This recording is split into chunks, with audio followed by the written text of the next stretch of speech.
Hello student, ये 10th के class में आज जो हम पढ़ाने जा रहे हैं वो पढ़ाने जा रहे हैं अमीबा में पोषण, न्यूट्रिशन इन अमीबा। ये अमीबा क्या है?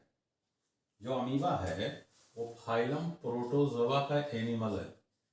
ये प्रोटोजोआ का एनिमल है। कैसा होता है? यूनिसेलुलर होता है, सिंगल सेल से बना होता है, एक कोशिकीय जीवधारी।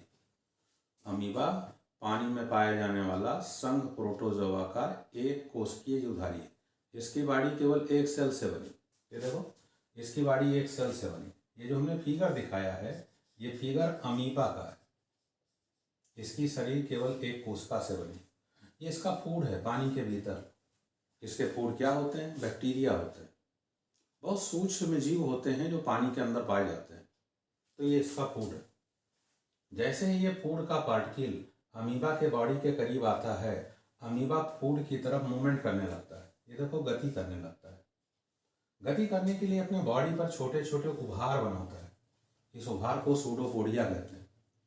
यानी सूडोपोडिया की सहायता से अमीबा भोजन के कण की तरफ धीरे धीरे मूवमेंट करने लगता है और मूवमेंट करते हुए इस भोजन कण के करीब पहुंच जाता है। ठीक इसके पास पहुंच जाता है। ये देखो, इसके पास पहुंच गया। ये फूड का पार्टिकल है। क्या किया इसने? अपने सूडोपोडिया के द्वारा इस फूड पार्टिकल को चारों तरफ से घेर लिया। अपने सूडोपोडिया के द्वारा फूड पार्टिकल को चारों तरफ से घेर लिया। एक छोटी सी थैली बन गई। अब फूड का पार्टिकल यानी फूड का कण, भोजन का कण इसी थैली के अंदर आ गए। कुछ समय के बाद ये दोनों सूडोपोडिया आपस में मिल जाएंगे। देखो, मिल गई। जब मिल गई तो भोजन एक थैली में पैक हो गया। ऐसे थैली को फूड वैक्यूल, हिंदी में खाद्य रिक्तिका। इसी विधि से अमीबा ने अपने भोजन को अपने शरीर के कोशिका द्रव में ग्रहण कर लिया। ऐसे देखो, ऐसे ही ये फूड वैक्यूल बनाता रहता है। ये पहले की फूड वैक्यूल है, ओल्ड फूड वैक्यूल। अभी हमने तुमको समझाया कि ये फूड वैक्यूल कैसे बनते हैं।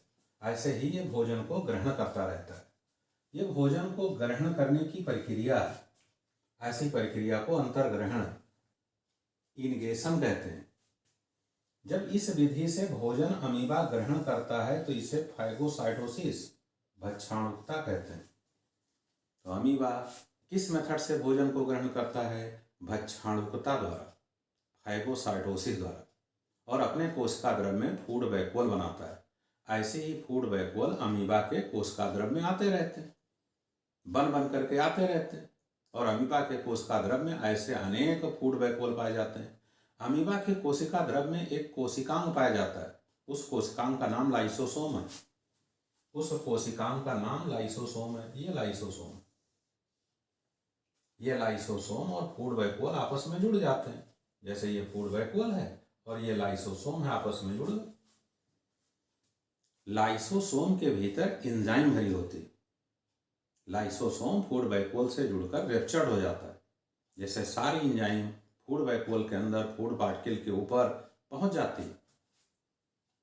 जो एंजाइम भरी होती हैं वो एंजाइम इस फूड वैक्यूल के अंदर आए हुए फूड पार्टिकल को डाइजेस्ट कर देती है, पचा देती है। यानी अब भोजन पच गया, भोजन सेल के भीतर पचा। हम इस प्रकार के डाइजेशन को, पाचन को इंट्रासेलुलर डाइजेशन कहते हैं। यानी कोशिका के भीतर पाचन की क्रिया कहते हैं। तो अमीबा के अंदर कोशिका द्रव के भीतर भोजन का पाचन होता है। कौन करता है? लाइसोसोम। क्योंकि लाइसोसोम में एंजाइम्स होते हैं। वो एंजाइम भोजन को जलीय अवघटित कर देते हैं, हाइड्रोलिसिस कर देते हैं। अब ये भोजन बहुत ही सिंपल केमिकल में बदल जाता है। ऐसे सिंपल केमिकल को, साधारण केमिकल को ग्लूकोज कहते हैं, फैटी एसिड कहते हैं, ग्लिसरॉल कहते हैं, अमीनो एसिड्स कहते हैं। ये पचे हुए भोजन, डाइजेस्ट भोजन जो यहाँ पच गए, ये आराम से कोशिका द्रव में डिफ्यूज हो जाते हैं, वितरित हो जाते हैं। एक तरीके से अगर देखा जाए तो इसका फूड वैक्यूल इसका स्टमक है, अमाशय है। जैसे हम लोगों के अंदर अमाशय में भोजन का पाचन होता है, ऐसे इसके फूड वैक्यूल के अंदर भोजन का पाचन होता है। अब पचित भोजन कोशिका द्रव में चला गया। जब भोजन का पाचन होता है तो सबसे पहले भोजन का माध्यम अम्लीय रहता है, उसके बाद क्षारीय हो जाता है। क्षारीय माध्यम में एंजाइम अच्छे ढंग से काम करते हैं। इसीलिए भोजन अच्छे तरीके से पच जाता है। ये देख रहे हो, डाइजेशन की क्रिया हो गई। भोजन को कैसे ग्रहण किया ये समझा दिया, डाइजेशन कैसे हुआ ये समझा दिया। जो डाइजेशन हुआ वो कैसा हुआ, इंट्रासेलुलर डाइजेशन। अब भोजन पचने के बाद इसके कोशिका द्रव्य में विसरित हो गया, इसे एब्जॉर्प्शन आप हो, भोजन का अवशोषण। अब क्या बचा, अब जो पचा नहीं है भोजन वो बचा। वो भोजन इसी रिक्तिका में इकट्ठा है।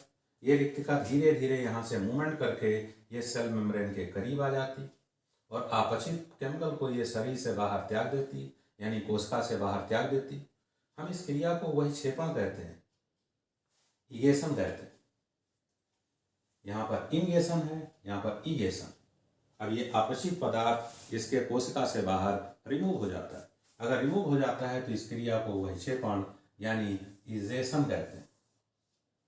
तुमने देखा कि इस प्रोटोजोआ, जैसे हमने तुमको पढ़ाया अमीबा को, इसके अंदर भोजन के पाचन की क्रिया, ये अपना पोषण कैसे किया। सबसे पहले भोजन को ग्रहण किया, फिर भोजन का पाचन किया, फिर अपचित भोजन को त्याग दिया। इस मेथड से जो जीवधारी अपना पोषण करते हैं, ऐसे पोषण को होलोजोइक न्यूट्रिशन कहते हैं। यानी अमीबा में होलोजोइक प्रकार का न्यूट्रिशन पाया जाता है। यह होलोजोइक न्यूट्रिशन एक प्रकार का हेटेरोट्रॉफिक न्यूट्रिशन है, यानी यह भोजन के लिए किसी स्रोत पर डिपेंड है। इस तरीके से अमीबा ने भोजन को ग्रहण कर लिया, भोजन को पचा लिया, पचे भोजन को अपने कोशिका द्रव्य में एब्जॉर्ब कर लिया। अब उसका उपयोग करेगा, उपयोग करने की क्रिया को एसिमिलेशन, जो नहीं पचा है उसको अपने बॉडी से बाहर त्याग दे। इस विधि से अमीबा अपने पोषण की क्रिया को संपादित करता है। बाकी मिलते हैं नेक्स्ट टॉपिक में।